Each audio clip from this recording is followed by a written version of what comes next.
ઉનાળાની શરૂઆત થાય પહેલા જ રાજ્યમાં જળ સંગ્રહ ઘટીને 74.40% થયો, જે ચોમાસાના અંતે 98% હતો।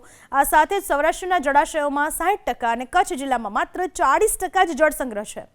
રાજ્યના કુલ 207 જળાશયોમાં 6,63,670 MCFT પાણી સંગ્રહિત છે, જે ગત વર્ષની સરખામણીએ 38,277 MCFT વધુ છે। એટલે કે ઉનાળાના માર્ચથી લઈને જૂન સુધીના 4 મહિનામાં પાણીની ઉપયોગ વ્યવસ્થા અને વિતરણ વ્યવસ્થા યોગ્ય રીતે નહીં થાય તો પાણીનો પ્રશ્ન સર્જાવાની શક્યતા છે।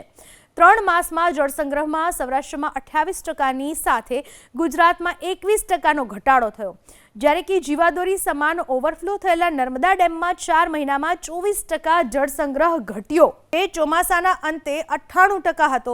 આ સાથે જ સૌરાષ્ટ્રના જળાશયોમાં 60% અને કચ્છ જિલ્લામાં માત્ર 40% જ જળસંગ્રહ છે। રાજ્યના કુલ 207 જળાશયોમાં 6,63,670 MCFT પાણી સંગ્રહિત છે, જે ગત વર્ષની સરખામણીએ 38,277 MCFT વધુ છે। એટલે કે ઉનાળાના માર્ચથી લઈને જૂન સુધીના 4 મહિનામાં પાણીની ઉપયોગ વ્યવસ્થા અને વિતરણ વ્યવસ્થા યોગ્ય રીતે નહીં થાય તો પાણીનો પ્રશ્ન સર્જાવાની શક્યતા છે। 3 માસમાં જળસંગ્રહમાં સૌરાષ્ટ્રમાં 28%ની સાથે ગુજરાતમાં 21%નો ઘટાડો થયો, જ્યારે કે જીવાદોરી સમાન ઓવરફ્લો થયેલા નર્મદા ડેમમાં 4 મહિનામાં 24% જળસંગ્રહ ઘટ્યો।